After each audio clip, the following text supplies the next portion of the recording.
With me today is Miss Emily Harman, the creator of the Onward Movement and the former Navy Small Business Program Office Director as a member of the Senior Executive Service. Hello, Emily. How are you?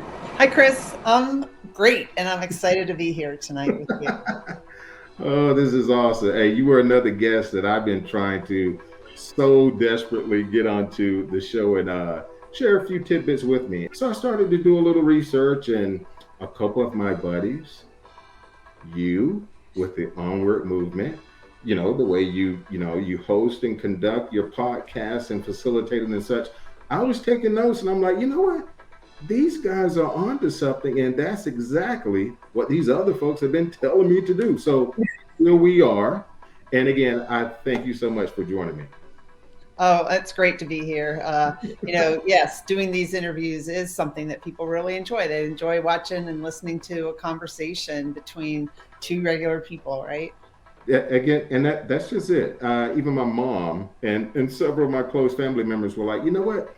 It's about time we started listening and looking and hearing from people like us, right? Yeah. And it makes the stories, more genuine.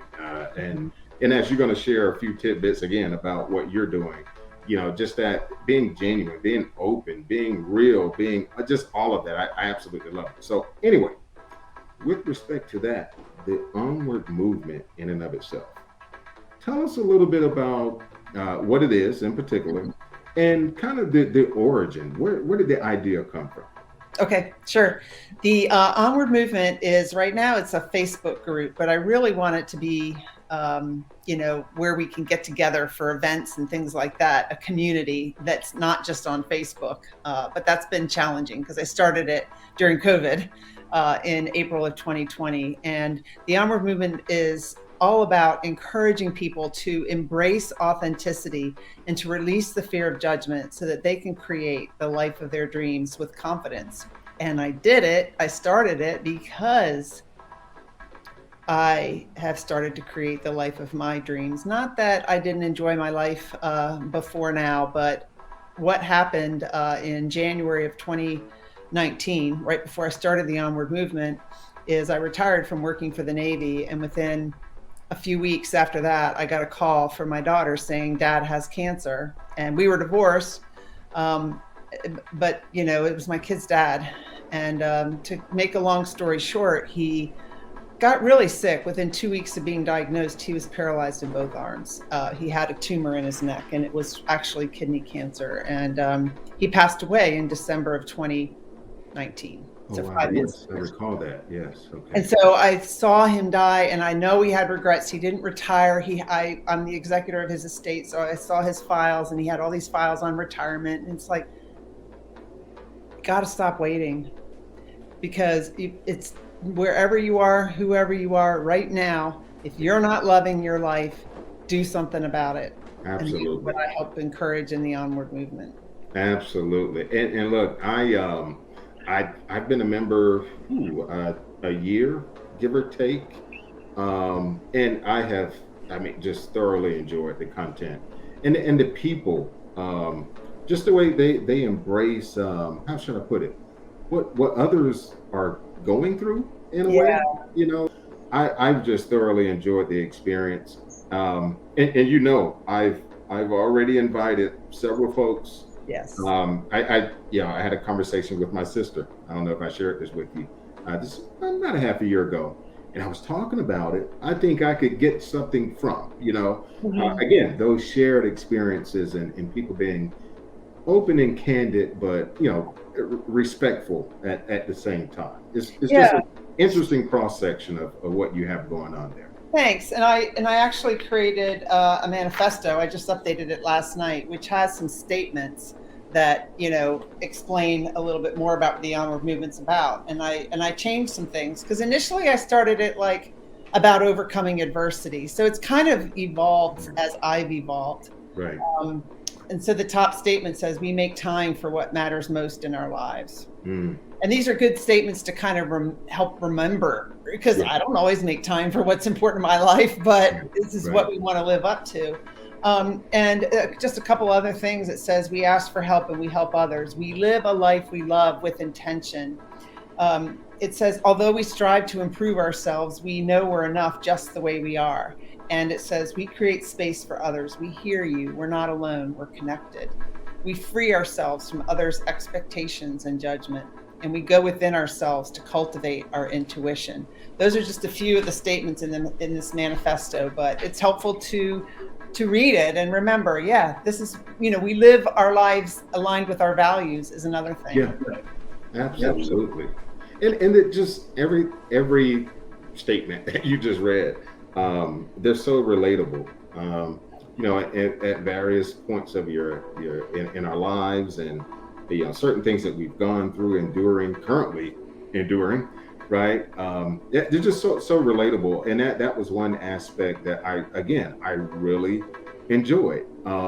Even though at one point I was like, I'm like one guy in the midst of like tens and hundreds of women, and then I started looking around, and there were more and more guys that looked like me, more men, and not just men being a part of the group, but they were being open and candid and Yeah. sharing as well. Yeah, one of the people in the group is Sam Platt. He's my high school classmate and my Naval Academy classmate. Oh So wow, he's in it. wow, And yeah, it's about like 70-30, 70% women, 30% men. But it's wow. for anybody who wants to create a life that they love living and really figure out who they are and not to care about what other people think, Yeah, and the other reason I started is because when I retired from working for the Navy, everyone was telling me what I should do. You should go be a defense contractor. You should do this. You should do that. I'm like, stop. I want to figure out what I want to do. Who am I? I started working for the Navy when I was 18. I don't even know what my values are. I know the Navy's values, but what are my values? What do I want? Where are my dreams? My dreams got buried under a mound of responsibilities of being a single parent, of raising my kids, of working to make a living, all those responsibilities. And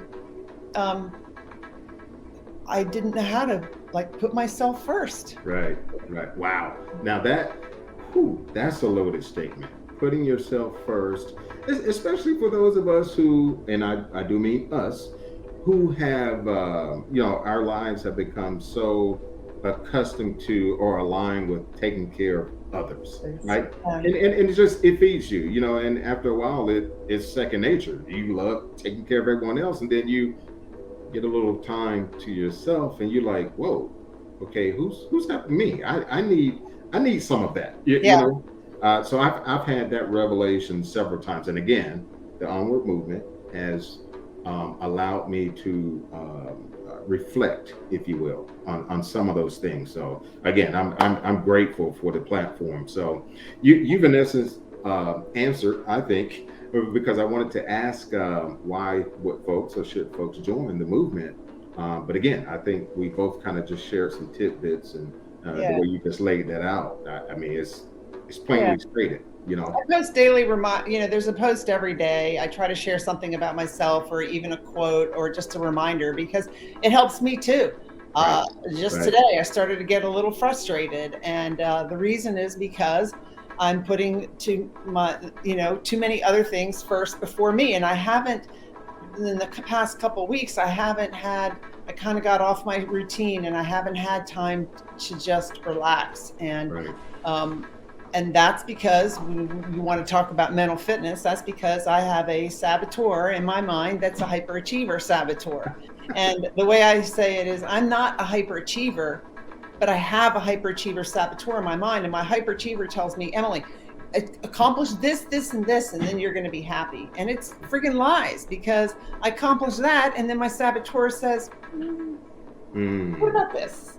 right. And so I have to catch myself and catch that saboteur and say, no, that's a lie. You were developed when I was in high school trying to achieve at basketball and please my father. So my pleaser saboteur and my hyperachiever saboteur were developed then. They're not needed now. No, that's awesome. I love the way you broke that out. I Mhm. love it. Again, I can relate. I'm especially laughing because I can dearly relate. Mhm. So I want to switch gears a bit. So this month, I choose certain topics of observance, monthly topics. This month is um, mental, emotional wellness, emotional intelligence, and a couple of others. But from an emotional intelligence perspective, because I know what you do, and I've seen you, civil service when you were the senior executive service for the Navy and such. I saw you exude leadership. I saw you seemingly just think on the go, making decisions, putting people at ease. I can go on and on. Okay. And this is stuff I witnessed myself. Okay. But that amount of emotional intelligence that's required to be able to effectively facilitate those things, how does that correlate with um, the onward movement? What aspects of the onward movement are embedded that address those areas? Yeah, I would say that, it's the embrace authenticity, because to be a leader, you need to know yourself. And when I worked for them, and that's what, this emotional intelligence is. And when I worked for the Navy, I could be wrong. And maybe it's because I don't remember, but I don't remember a lot of training on leading myself. We did have a 360 review, but I didn't have a coach to help me work on those things. I was kind of on my own until I became an executive. I had a coach. And so, we have an inner and an outer game, and everybody sees our outer game, but our outer game, how we react and act in the workplace, is a result of our inner game. How well do we know ourselves? How well do we, how do we behave under pressure? How well can we master our energy? You've probably seen, and I've been one of these leaders that comes into a meeting stressed from the last meeting. Yeah. That energy, negative energy, is contagious, and everyone in the room feels it. And when Mm, you're at a lower level of energy, you don't get the best ideas. People don't speak up. All their saboteurs come out. yeah. Okay. Like my saboteurs are people pleaser, hyperachiever, and restless. Somebody else's might be avoider, someone who avoids difficult conversations, someone who's hyper analytical, hyper vigilant, stickler. You can just there's about 9 in this program that I coach in. They Okay. say 9, okay, and victim is 1. So you can just imagine in a meeting all those saboteurs running around. Oh yeah. Oh Could you yeah. just I've picture seen it. that? I've seen it. Yes. And how do we recognize our own saboteurs, and how do we stop them from telling us these lies, and from us believing the lies? Because the main saboteur is the judge. The judge Mm. judges ourselves. We're all familiar with that inner critic, right? But the judge also judges other people. Ooh. He's wearing a hat. What does that mean? Ooh. Wearing Yeah. a hat. I mean, who knows what people think, right? No, But exactly. we're Yeah. thinking that. Um, and then situations. This is bad. The boss just came in all stressed out. This is bad. Um, so the judge judges those things, and then situations, other people, and ourselves, and then we'll go recruit these other saboteurs. This is bad, Emily. You have not achieved enough. Let me go get your hyperachiever saboteur so you can keep going and achieving and pleasing more and more people except for yourself. Right. Right. So how do we, like, the coach that I work with on this explains it like, your hands on a hot stove. Your hyperachiever or your saboteurs are, sabotaging your mind. How long are you going to leave the hand on the hot stove? Sometimes we don't even notice it. Oh wow. But what can you do to strengthen your mental fitness to remove that hand from the hot stove?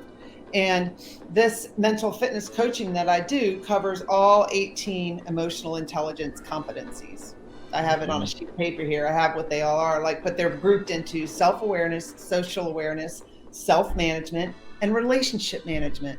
You've got to be able to manage and lead in those areas and lead yourself before you can be the best leader of others.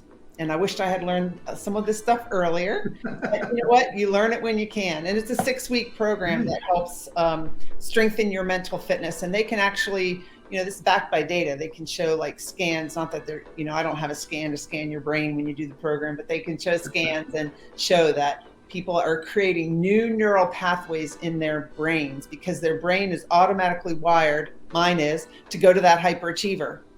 And I'm catching it. I'm strengthening my saboteur interceptor muscle. I'm catching it in its lies, and I'm going to sage. That sage mode is a different side of my brain, and it is curiosity, compassion, investigation. Let me investigate this a little more before I just judge. Let me have compassion for myself, compassion for the other person. What's going on in their life that they're reacting this way or acting this way? Right. How can I not sabotage myself and others? So I love coach. It changed my life. That's why I coach in it. Wow. And this the mental fitness program, you said, is approximately 6 weeks? 6 weeks. 6 weeks with one video at the end, and so maybe 7 weeks total. So basically what people do is they join a group, a small accountability group like a pod, and they have an app on their phone, and the app has a gym where you can do these exercises to strengthen your mental fitness. And you get videos every week that you watch, and then you meet with me as a coach in the small group cohort once a week to discuss your progress. Because when you have that accountability, you start applying it. Okay.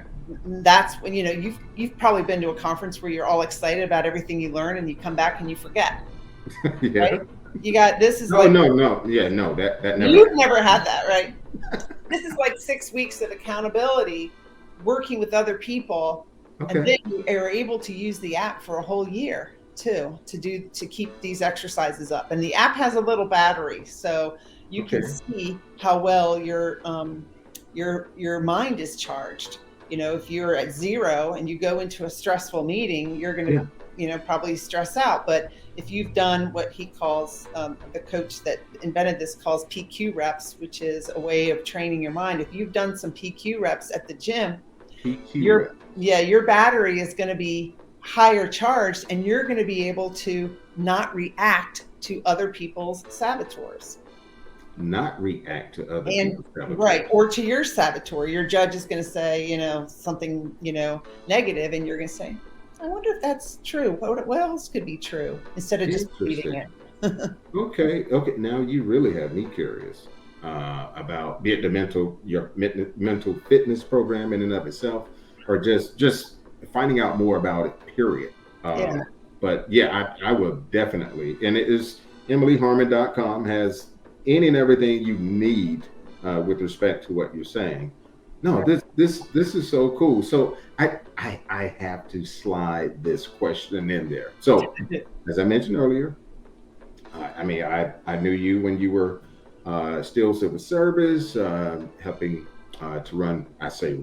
Helping to run the Navy as the Navy Small Business Program Office Director. Can you share one quick example with respect to when you had to exercise the most emotional intelligence? Yeah, I would say, there was a lot of opportunities that I had when I worked in the Office of Small Business Programs, because not a lot of people were really interested in that program. So, so that was kind of challenging. But I think the biggest thing that I had to be aware of in the Pentagon, which I would say I'm looking here at the emotional intelligence areas, is self-awareness. Being able to accurately self-assess myself, knowing where my strengths and weaknesses are, and then relationship management, developing others, and also leading others and influencing change. Those are all things I had to work on a lot at the Pentagon. The Pentagon is a lot about relationships, and when you work in different offices, you've got to work across organizational boundaries. So in order to do that effectively, you have to be aware of yourself.